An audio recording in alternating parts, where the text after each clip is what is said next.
नमस्कार।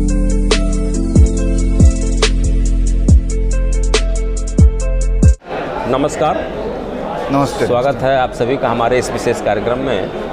दर्शकों, चुनाव ही लोकतंत्र का महापर्व माना जाता है। किसी भी संस्था का चुनाव अपने आप में एक महत्वपूर्ण प्रक्रिया मानी जाती है। बार एसोसिएशन का चुनाव भी बड़ा महत्वपूर्ण माना जाता है, क्योंकि एक अधिवक्ता समस्त पीड़ितों के न्याय के लिए लगातार संघर्ष करता रहता है। तो उसके समक्ष जब प्रत्याशी चयन की बात आती है तो वह बहुत बारीकी से अपना प्रतिनिधि चयनित करता है। ऐसी स्थिति में बार एसोसिएशन चुनाव में प्रत्याशी के लिए ये आवश्यक हो जाता है कि वो अपने व्यक्तित्व को, अपनी विचारधारा को, अपनी कार्य योजना को बेहतर तरीके से सुव्यवस्थित ढंग से अपने मतदाताओं के समक्ष रख सके। इसी उद्देश्य से आज मैं, जैसा कि bar association civil court Gorakhpur का चुनाव इस समय चल रहा है और मैं इस समय मंत्री पद के प्रत्याशियों से लगातार बातचीत कर रहा हूं। तो आज हमारे साथ मंत्री पद के प्रत्याशी आशुतोष कुमार मिश्रा जी हैं, इनसे हम बातचीत करेंगे। मिश्रा जी, आपका हमारे कार्यक्रम में स्वागत है। बहुत बहुत धन्यवाद, प्रणाम। मिश्रा जी, आप हमारे दर्शकों को ये बताएं कि आपका जन्म स्थान कहाँ है, आपके माता पिता कौन हैं और आपकी जो प्रारंभिक शिक्षा शुरू हुई और विधि स्नातक तक और अब विधि व्यवसाय तक का जो सफ़र है, उन सब का चित्रण आप हमारे माध्यम से अपने मतदाताओं तक करें। मेरा जन्म गोरखपुर में हुआ। मेरे बाबा जी रेलवे में थे, तो रेलवे क्वार्टर में ही मेरा जन्म हुआ। और मेरे पिताजी इंटरमीडिएट कॉलेज के प्रिंसिपल थे, माताजी सामान्य गृहिणी थी। पिताजी का नाम क्या है आपके? पिताजी का नाम स्वर्गीय केशव प्रसाद मिश्र।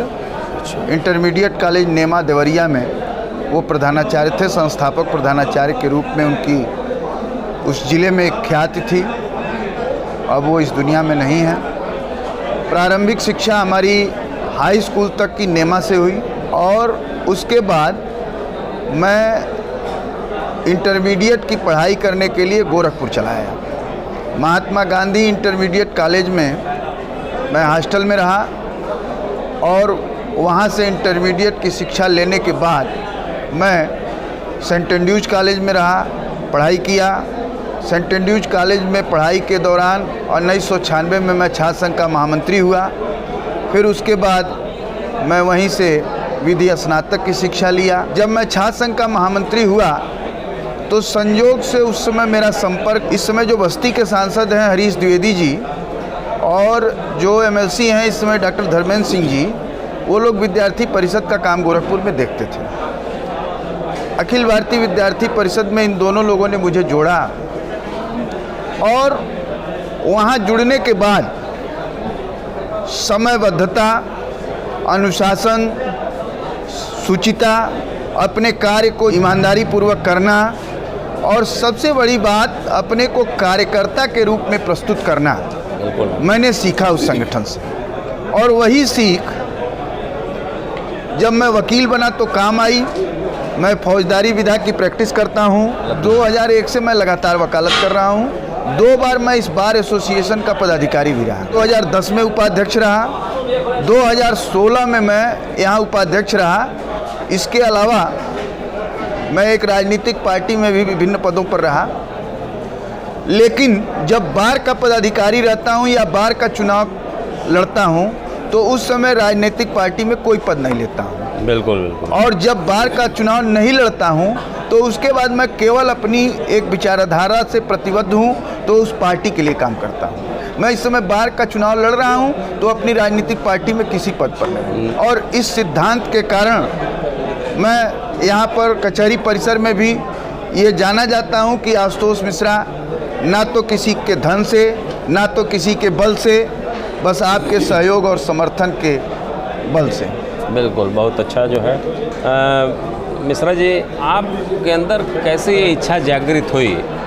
कौन सी कमी आपको महसूस हुई कि आप मंत्री पद की प्रत्याशिता निवेदित किए, आप क्या कहेंगे? देखिए, इस बारे में जब 2018 में मैं उपाध्यक्ष था तो उस समय राकेश गिरी जी मेरे मित्र हैं। उन्होंने मुझसे कहा कि आपको मंत्री का चुनाव लड़ना चाहिए क्योंकि आप बहुत अच्छे वक्ता हैं और आप एक स्पष्ट सोच के व्यक्ति हैं। तो मैंने राकेश गिरी जी से कहा कि मित्र, अभी तो मैं तत्काल पद पर रहा हूं और तत्काल पद पर रहने के बाद किसी भी पद पर चुनाव लड़ना ये मेरे दृष्टिकोण से उचित नहीं है। और उसके बाद मैं उस साल तो नहीं लड़ा, लेकिन उसके अगले साल मैं चुनाव मैदान में रहा और ये तीसरा चुनाव है मेरा। इस बार जनता जनार्दन का आशीर्वाद मेरे पक्ष में चल रहा है। एक अभूतपूर्व लहर मुझे देखने को मिल रही है और मुझे पूरा विश्वास है कि अधिवक्ताओं के सेवा करने का अवसर हमको इस बार मिलेगा। कचहरी परिसर में और कचहरी परिसर के बाहर तमाम सारी समस्याएं अधिवक्ताओं की हैं। बहुत सारी कार्य योजना भी आपकी होगी, लेकिन अगर मैं आपसे सिर्फ 5 प्राथमिकता जानना चाहूँ कि यदि मतदाता आपको अपना मंत्री बनाता है तो जो 5 प्राथमिकताएं हैं वो क्या होंगी आपकी? देखिए, 5 प्राथमिकताओं की आप बात किए हैं तो सबसे पहला काम तो मैं मंत्री होने के बाद परिसर के साफ सफाई की समुचित व्यवस्था रहे। इसमें थोड़े से प्रयास से ये कार्य हो सकता है। दूसरा प्रयास मेरा ये है कि जब मैं घूम रहा हूँ तो देख रहा हूँ कि बिजली के तार चारों तरफ बिखरे हुए हैं शेड में, और कहीं भी तार यदि वो कट के और वो लोहे में एंगल से छू गए तो एक गंभीर दुर्घटना हो सकती है। तो मेरा प्रयास होगा कि उसमें बिजली के तारों को एक वो प्लास्टिक कवर में पैक करके और एक समग्र रूप से वायरिंग करा दी जाए। तीसरी प्राथमिकता ये है कि जो नए बच्चे आए हैं, अब किताबों का दौर थोड़ा समाप्त हो रहा है।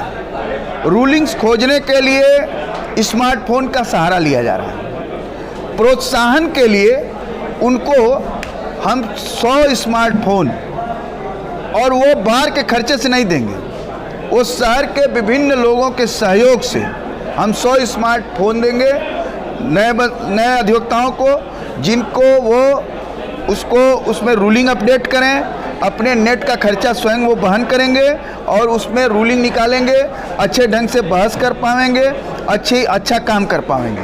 चौथी प्राथमिकता हमारी ये है कि एक पेंशन चलती थी यहाँ पर कचहरी में बिल्कुल वरिष्ठ नागरिकों के लिए, तो वो पेंशन किन्हीं कारणों से बंद हो गई है। हम देखेंगे कि कैसे इसको पेंशन को फिर से शुरू किया जाए।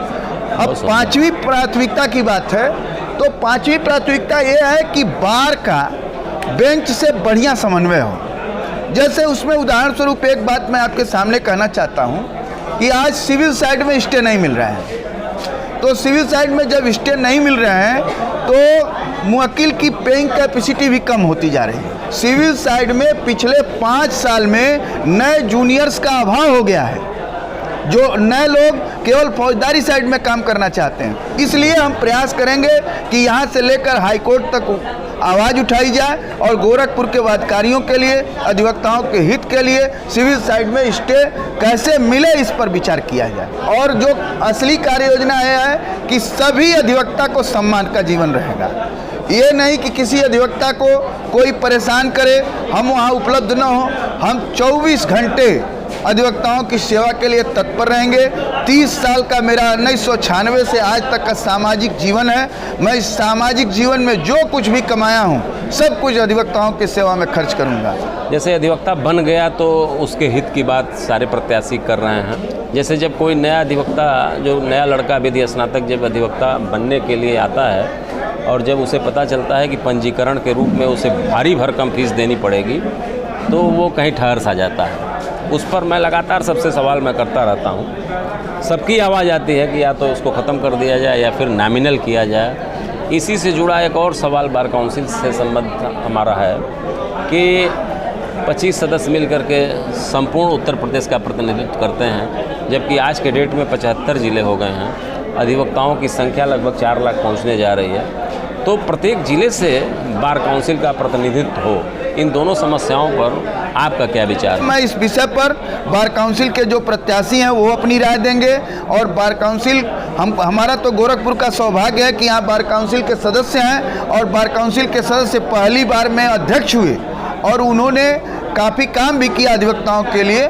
तो ये मैं नहीं कह सकता कि बार काउंसिल का विषय भी मैं ही छूँगा, ये तो बार काउंसिल का विषय है, और बार काउंसिल पर जो लोग लड़ने वाले हैं, तमाम प्रत्याशी हैं, वो लोग इसकी आवाज़ उठाएंगे।